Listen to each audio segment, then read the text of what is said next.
Do you want to get the best 360 camera for virtual tours? Then this video is for you.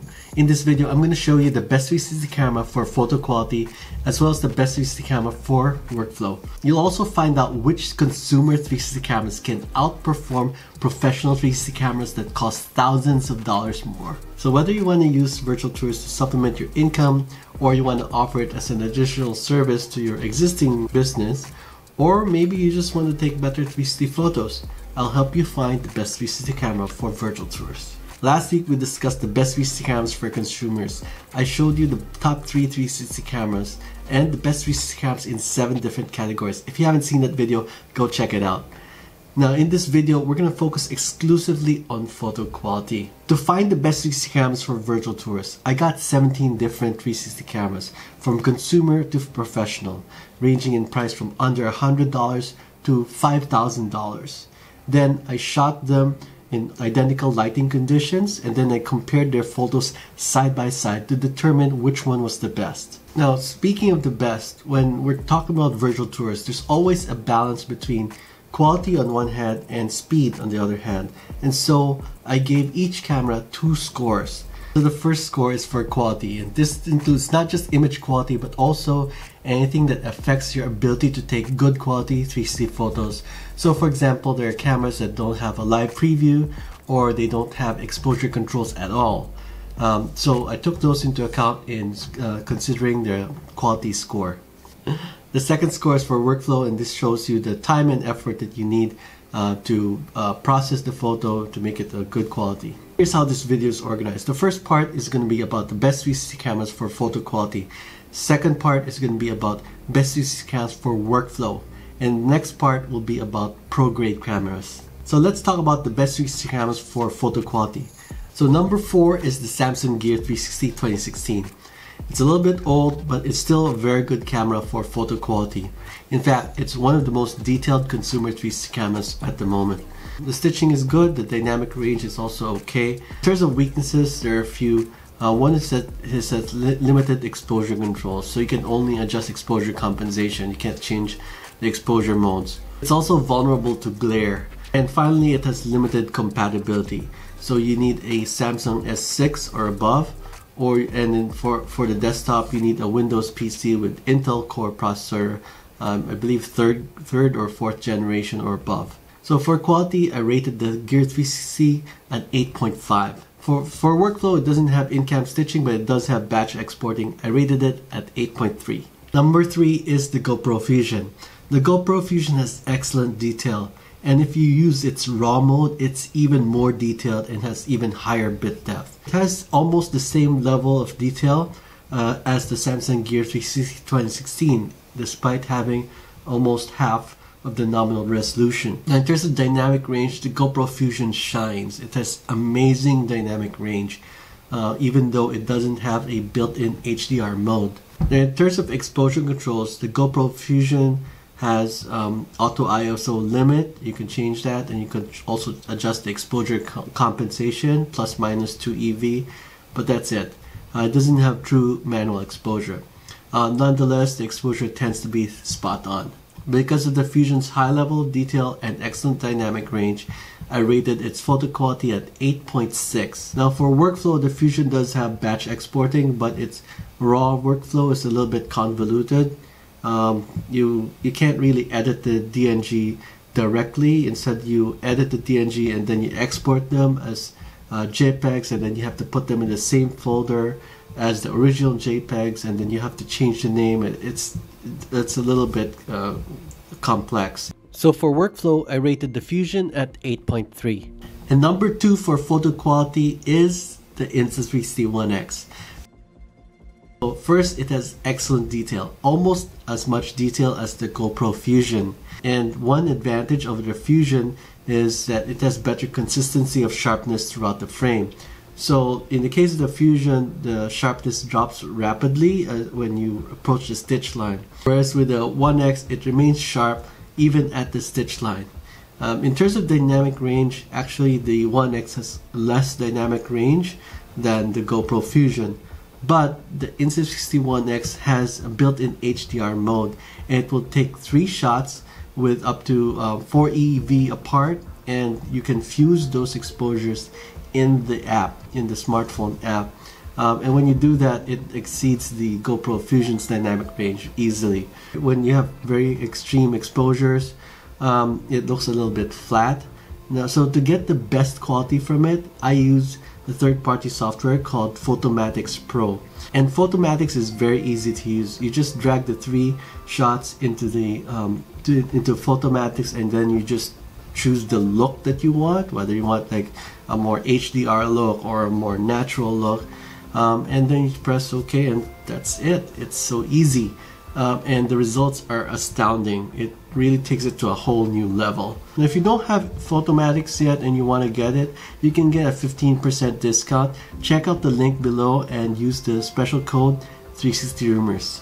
The One X also has many features for photo.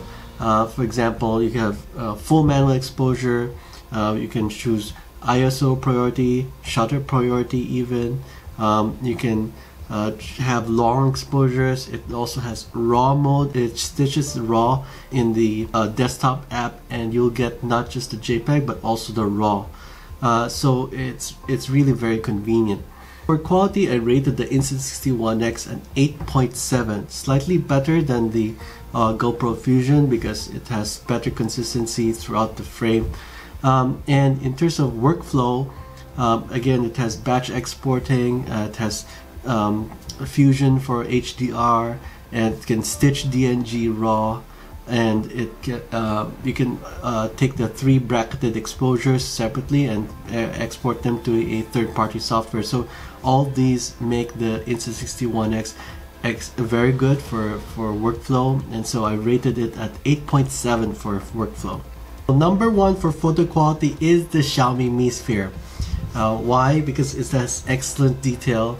It has a bit better detail than the Insta360 One X, most noticeably in the shadows. The only exception is that toward the stitch line, like right at the stitch line, the sharpness drops suddenly.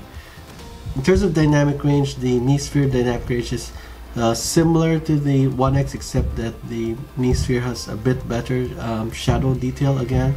And the Mi Sphere also has better flare resistance than the One X.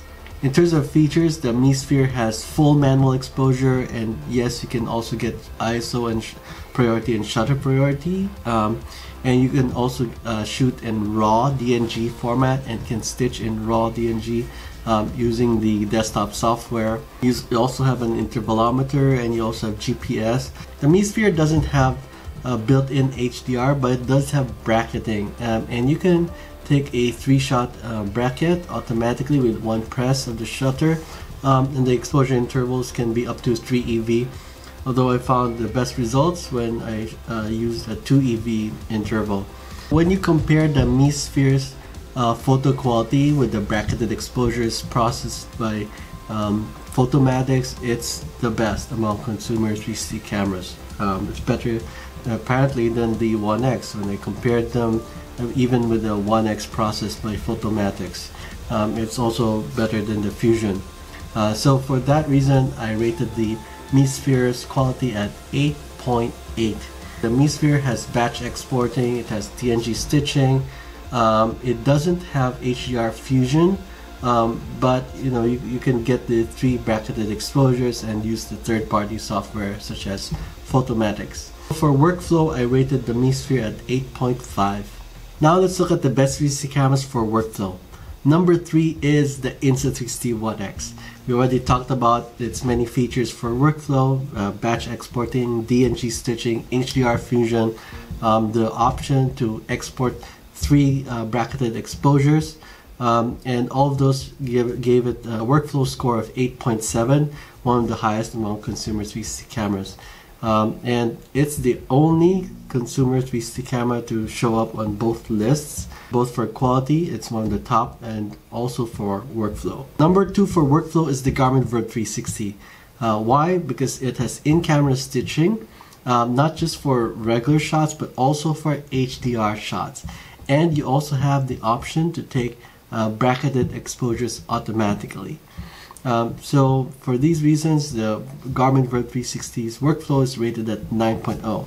In terms of its quality, the VirB's quality is similar to the Theta V. They have similar amount of detail and dynamic range. The only thing is that the Garmin VirB's stitching for photos is simpler. It's like template-based stitching, so you do have ghosting a little bit toward the stitch line. So the score is slightly lower than the Theta V at 8.2.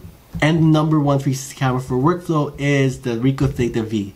The Theta V can take photos and stitch them in camera using optical flow stitching. And it does this not just for standard photos but also for HDR photos. And it also has the option to do bracketing, and you can control the exposure intervals. So it's just about perfect for the workflow. So the workflow rating for the Theta V is a 9.0. In terms of quality, the Theta V's detail is decent toward the middle, the lens, but as you go toward the stitch line, the sharpness starts to drop. In terms of dynamic range, it's somewhat similar to the Gear 360 2016 and 2017. So the quality for the Theta V is an 8.3. Now here are other consumer 360 cameras.